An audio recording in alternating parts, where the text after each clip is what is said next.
High. কিছু কিছু সময় একা একা বেড়ানোও ভালো, তাই না?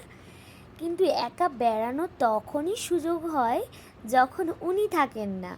মানে বলতে পারো উনি থাকলে তো একা একা বেরোতেই দেয় না। তাই জন্য আজকে পুরো একদম সুযোগের সৎ ব্যবহার করেছি। উনি ছিলেন না, কিন্তু আমরা সেই সুযোগে চলে গেছিলাম মা আর ছেলে মিলে একটু হোটেলে টাইম স্পেন্ড করতে। মানে বলতে পারো চা নাস্তা করার জন্য চলে এসেছিলাম। সেই একই জায়গা, একই প্লেস, আমার ছেলের খুব ফেভারিট জায়গা বলতে পারো। কারণ কি এখানে সিনারিও খুব সুন্দর, চেনা পরিচিতও হয়ে গেছে। আর ওর মোটামুটি এই বাগানটি খুব ফেভারিট। এসেই বলে মা আমায় ফুল তুলে দাও। ফুল তোলার সঙ্গে সঙ্গেই বলে থ্যাংক ইউ সো মাচ। ছেলের মুখে এই কথাটা শুনলেই মন জুড়িয়ে যায়, কেন জানি না। দেখছো, বদমাইশিটা স্টার্ট হয়ে গেছে। আমাদের একটু নাস্তা টাস্তা করার পর চলে যাচ্ছিলাম। নাস্তার ভিডিও আমি তুলতে পারিনি, মানে ভিডিও করতে পারিনি, কারণ ছেলে এত দুষ্টামি করেছে।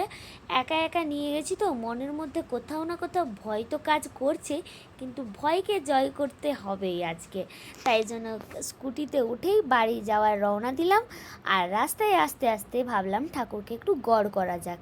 এখানে মা মনসার ছবি ছিল, মানে মূর্তি ছিল, পার্বতী মায়ের মূর্তি ছিল। হয়তো আমরা বাঙালিরা দুর্গাপূজার সময় মহিষাসুরকে দেখে থাকি, কিন্তু জানো কি এখানে মা পার্বতী মায়ের সম্মুখে একটা মহিষাসুরের স্ট্যাচু আছে, খুব সুন্দর। কিন্তু আমি যখন প্রথম এই জায়গাটায় আসছিলাম তখন এই সিনারিটার জন্য আমাকে জায়গাটা খুব ভালো লেগেছিল, কারণ এত পরিমাণে মন্দির রয়েছে ভাবতে পারবে না।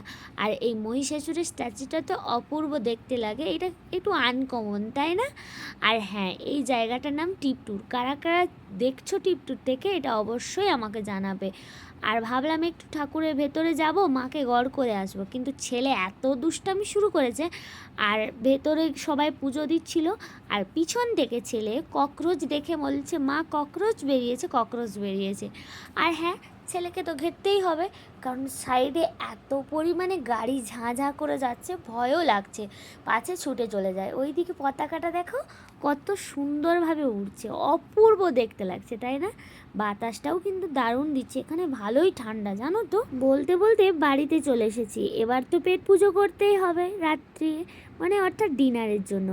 ভাবলাম ছেলে খুব মাশরুম ভাজি খেতে ভালোবাসে, তাই জন্য ভাবলাম মাশরুম আর ভাজি আর রাইস মানে ভাত করে দেব, মাশরুম ভাজি ভাত। আর হ্যাঁ, জানো তো আমি বড় বড় ক্রিয়েটারদের দেখেছি যারা না মাশরুমকে গরম জলে ধুয়েই কেটে দেয়, কিন্তু আমার জানি না কেন শ্যুট করে না। মাশরুমকে যতক্ষণ না ওপরের পোর্শনটা তুলে ভালোভাবে ক্লিন করছি ততক্ষণ পর্যন্ত আমার যেন মনটা কোথাও শান্তি হয় না। আর এদিকে ছেলে সাইকেল চালাচ্ছিলো, তাই জন্য আমি সিঁড়ির ধাপে বসে বসে ওগুলো ছাড়িয়ে নিয়েছিলাম। ব্লগটা এই পর্যন্তই, টাটা। ভালো লাগলে একটা লাইক করো।